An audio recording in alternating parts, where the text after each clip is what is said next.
Hi everybody, welcome to Live with Chaudhry. I hope you're safe and well. I'm in San Diego this week for SLAS 2025 and I'm joined by two of my good friends, Jan Lichtenberg and Nils Goedecke from InSphero, and they're going to tell us a bit more about InSphero and what they're doing here this week in San Diego. But first of all, gentlemen, Jan, you and I were talking over Zoom only a week ago. Exactly. But Nils, I've not seen you since Boston last year, so first of all, how are you both? Pretty good. Thanks very much for stepping by. Well, it's lovely to see you both. It's great to see you again. So it's lovely to see you, and you're both looking well, so I'm glad to hear that. Now, first question though, for people not familiar with InSphero, Jan, would you mind just giving viewers a quick overview of who you are as a company and what you actually do? Sure. So we started InSphero 15 years ago, and we are the premium supplier of 3D microtissues, spheroids and organoids for disease modeling and safety testing in the pharmaceutical and biotech industry. Right, fantastic. And what I will ask you one more question actually is that I did this interview a year ago. In terms of the company, what's been happening in the last 12 months since I saw you guys? It's a great question. The last 12 months were extremely exciting for us. We have grown nearly 50% in terms of revenue. We are bringing new people on board. We see that there is a substantial interest in spheroids for productive industry use in discovery and in safety testing. And so I think the last years, and this is probably for many of the companies in the space, was a lot about evaluation of different technologies. But 2024 has been the year where people started to integrate our 3D microtissues as standard workflows in their research and development activities, and that has kept us quite busy. Brilliant.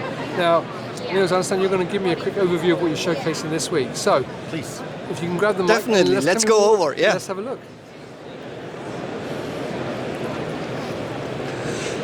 So like last year, we have our shiny globe ice cube with us, which symbolizes the ARCTis, which is always ready cryo tissues, short ARCTis, hence the ice cube.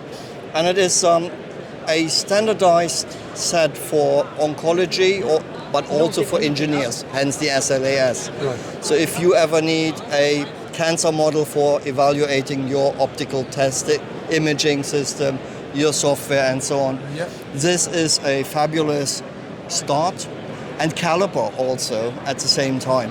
So we put cell solution into 96 well plates and freeze them down. Right.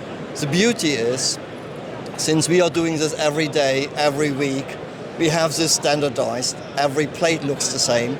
That means your software quality will be good, your imaging quality is great, and it is super simple to use. So anyone here can, like, if you can hold a pipette, you can do this, and you get 3D oncology samples that are really good for testing. Like for example, perhaps I show the process a little bit. That'd be great. So we ship out the plates in frozen form on dry ice, and then they last about half a year. Whenever you need one, whenever you need a plate, you take them out of the freezer, you warm them up, you thaw the whole thing, give them food. I always say do this Friday morning and then give them a rest over the weekend. And then 3 days to 5 days, that depends on what model we are talking, you have little spheroids waiting for you to dose or to image or whatever test you have lined up. And that's super convenient. It's a good start point, as I said. Yep. So yeah. Brilliant. Now, this was launched last year. Exactly. I understand you've got some customers using it now. So, what's the feedback been?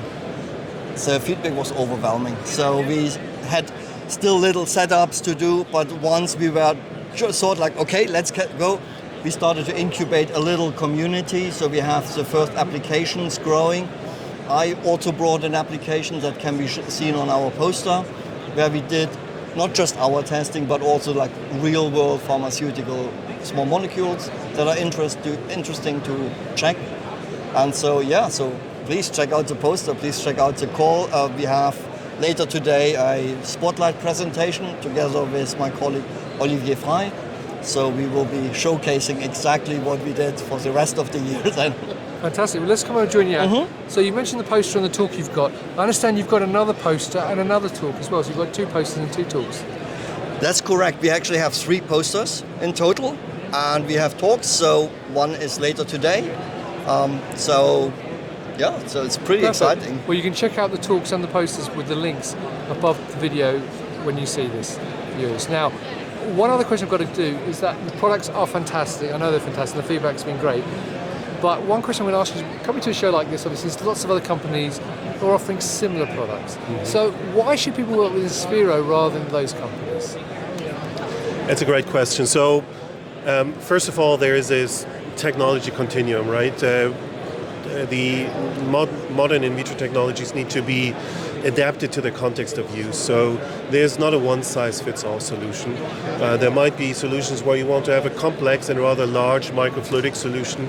Our benefits come in when you are screening and when you're testing large amounts of compounds, and you do this on a routine basis.